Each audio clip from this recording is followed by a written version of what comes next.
Mi nombre es Daniel, y mi historia comienza en un tiempo oscuro para mi pueblo. Éramos prisioneros en una tierra extraña, llevados como cautivos desde Jerusalén a Babilonia por el poderoso rey Nabucodonosor. Era difícil adaptarse a un lugar tan distinto, un imperio vasto y lleno de costumbres que ofendían nuestras creencias.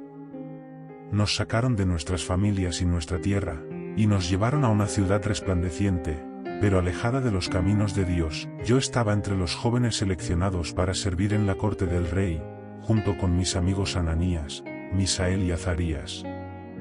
Nos eligieron por nuestra apariencia, fuerza y habilidad, sin saber que nuestra verdadera fortaleza era la fe que llevábamos en el corazón. Desde el primer día en el palacio, nos enfrentamos a desafíos que ponían a prueba nuestra fidelidad a Dios. El rey ordenó que fuéramos educados en las costumbres babilónicas y que comiéramos de su mesa, con banquetes que incluían alimentos prohibidos por la ley de nuestro Dios. Mis amigos y yo tomamos una decisión que parecía simple, pero que llevaba un riesgo enorme: rechazar esos manjares y pedir solo vegetales y agua. Sabíamos que nuestra obediencia a Dios estaba por encima de cualquier orden terrenal, y aunque esto podría habernos costado la vida, Dios honró nuestro compromiso. Día tras día, nuestras fuerzas aumentaban, y nuestras mentes se volvían más agudas que las de cualquiera en el palacio. Con el tiempo, no solo empezaron a notarse las diferencias físicas, sino que Dios también me dio el don especial de interpretar sueños. Aquello marcó un cambio profundo, no solo en mi vida, sino en la relación que tendríamos con el rey y su corte. Pero esto era solo el principio de un camino que nos llevaría a enfrentar pruebas mucho más grandes y peligrosas. Tiempo después de nuestra llegada, el rey Nabucodonosor tuvo un sueño que lo perturbó profundamente. Este sueño era tan inquietante que, al despertar, mandó llamar a todos los sabios de Babilonia para que le revelaran no solo la interpretación, sino el contenido exacto del sueño. En su desespero, Nabucodonosor decretó una sentencia de muerte para todos los sabios si nadie era capaz de decirle lo que había soñado y su significado.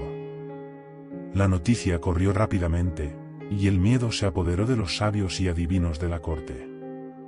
No había manera humana de cumplir semejante demanda, y las horas parecían contadas.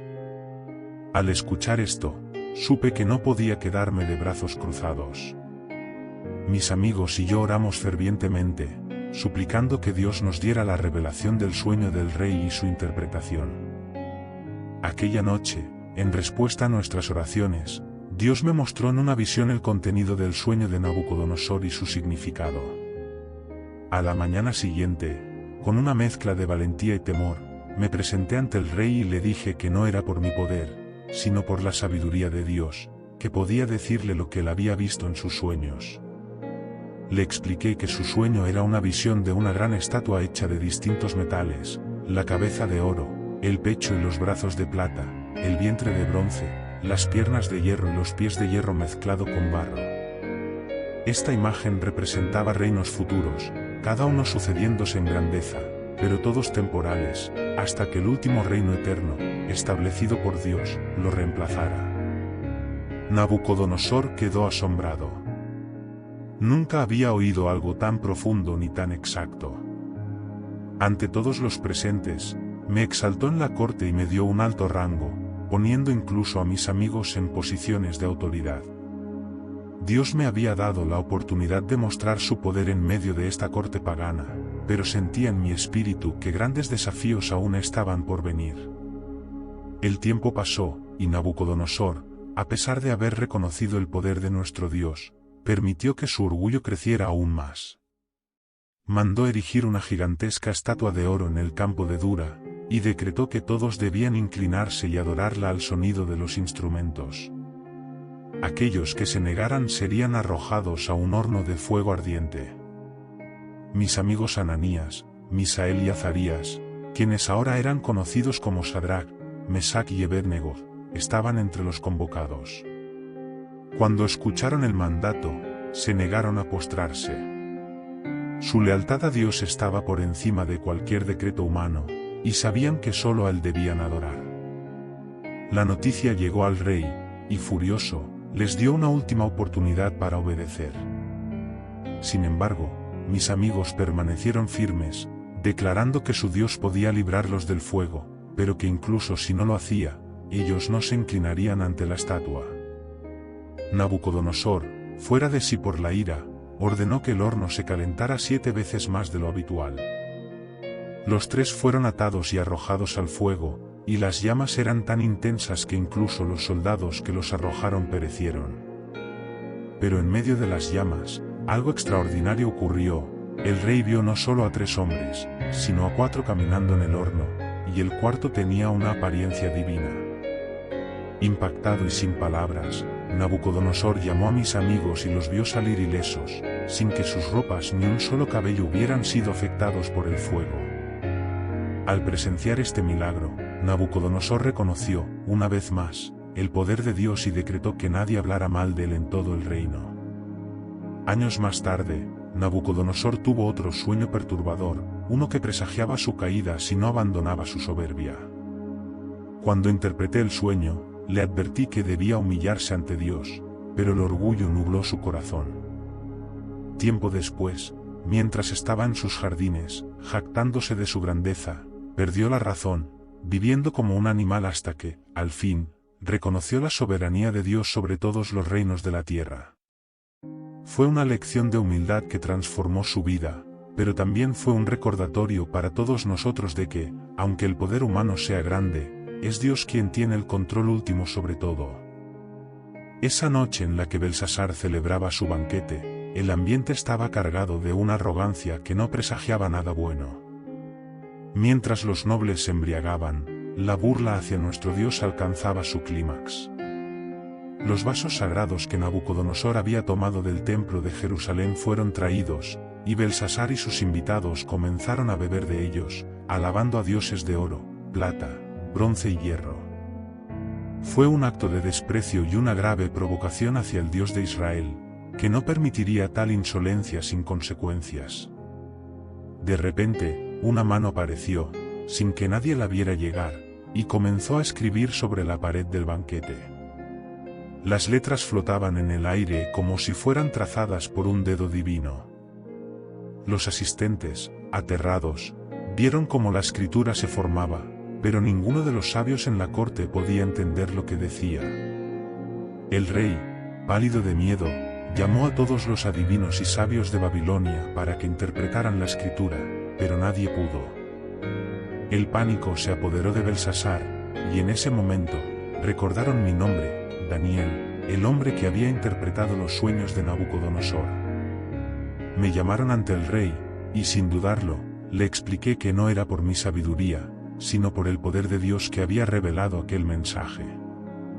Me dirigí a él con una mezcla de respeto y firmeza, recordándole su arrogancia y cómo, a pesar de haber presenciado la grandeza de Dios en el pasado, había decidido no humillarse ante él. Le expliqué que la escritura decía, Mene, Mene, Tekel, Parsin, lo que significaba, contado, contado, pesado y dividido. En otras palabras, el reino de Babilonia había llegado a su fin, su tiempo había sido contado, su peso de justicia había sido insuficiente, y su reino sería dividido entre los medos y los persas. Belsasar, al escuchar esta interpretación, no pudo evitar sentirse impotente. Aquella misma noche, lo que había profetizado se cumplió. Los persas, liderados por Ciro, tomaron Babilonia de manera inesperada, sin lucha, al aprovecharse de la debilidad interna del imperio. Las puertas de la ciudad fueron abiertas, y el ejército persa marchó sin resistencia. Belsasar fue asesinado, y Babilonia cayó en manos de un nuevo imperio. El juicio de Dios fue claro y directo, y la grandeza de Babilonia desapareció en un solo golpe. La caída de Babilonia marcó el fin de un reinado de lujo, de poder terrenal y de arrogancia, y demostró que ningún hombre, por más grande que sea, puede desafiar la soberanía de Dios sin enfrentar las consecuencias. Esa noche, la profecía de Daniel se cumplió, y el reino de Babilonia pasó a la historia, mientras el imperio persa tomaba su lugar. El imperio de Babilonia había caído, pero mi vida continuaba en el reino persa, ahora gobernado por el rey Darío. A pesar de los cambios de imperio, mi lealtad a Dios nunca vaciló. Darío, reconociendo mi sabiduría y mi fidelidad, me colocó en una posición de gran influencia dentro de su gobierno. Era un hombre que apreciaba las virtudes que yo representaba, y pronto, fui elevado a uno de los 3 principales gobernadores del reino. Sin embargo, mi cercanía al rey no agradó a todos. Algunos de los nobles y oficiales, envidiosos de mi ascenso y temerosos de mi poder, comenzaron a conspirar contra mí. Al ver mi devoción a Dios y mi negativa a comprometer mis principios, idearon un plan para destruirme. Sabían que mi fe era mi mayor fortaleza, y decidieron utilizarla en mi contra. Se acercaron al rey Darío, y en un acto de astucia, le sugirieron que emitiera un decreto que prohibiera a cualquiera en el reino orar a cualquier dios o hombre, salvo al propio rey, por un periodo de 30 días. Sabían que yo, fiel a mi costumbre, no podría cumplir tal decreto. Darío, en su confianza, firmó el decreto sin saber lo que estaba en juego para mí. Cuando el decreto fue hecho público, no dudé ni por un momento. Sabía que mi relación con Dios era más importante que cualquier ley humana. Como era mi costumbre, me retiré a mi habitación, abrí las ventanas hacia Jerusalén y oré a mi Dios 3 veces al día. Fue una declaración de fe, una decisión que no tomé a la ligera, porque sabía las consecuencias. No pasó mucho tiempo antes de que mis enemigos me denunciaran ante el rey. Cuando Darío se dio cuenta de que había caído en la trampa de los conspiradores, se angustió profundamente. Intentó por todos los medios encontrar una manera de liberarme, pero las leyes de los medos y persas eran inquebrantables. Finalmente, no tuvo más opción que ordenar que me arrojara al foso de los leones. Al caer la pesada piedra sobre la entrada del foso, el rey Darío, preocupado, pasó la noche en vela, esperando el amanecer. Pero durante toda la noche, Dios estaba conmigo. Los leones, en su feroz naturaleza, no me atacaron. En su lugar, Dios los hizo dóciles, y yo me encontré seguro, sin un solo rasguño.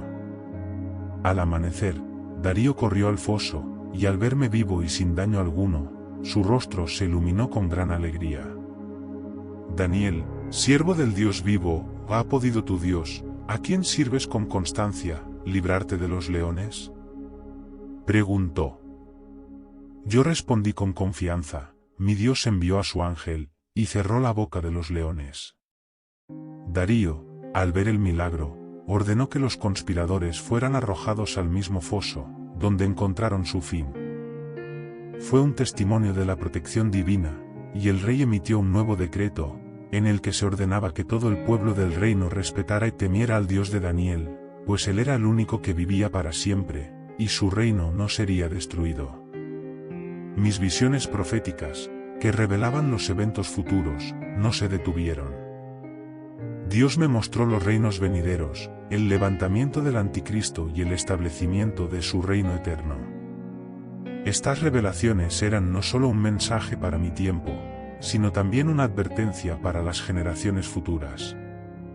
Cerré mi vida en la corte de Darío con la convicción de que mi misión había sido cumplida, y mi legado era el de un hombre que se mantuvo firme en su fe, que enfrentó la adversidad con valentía, y que, por encima de todo, le dio gloria a Dios en cada paso que dio.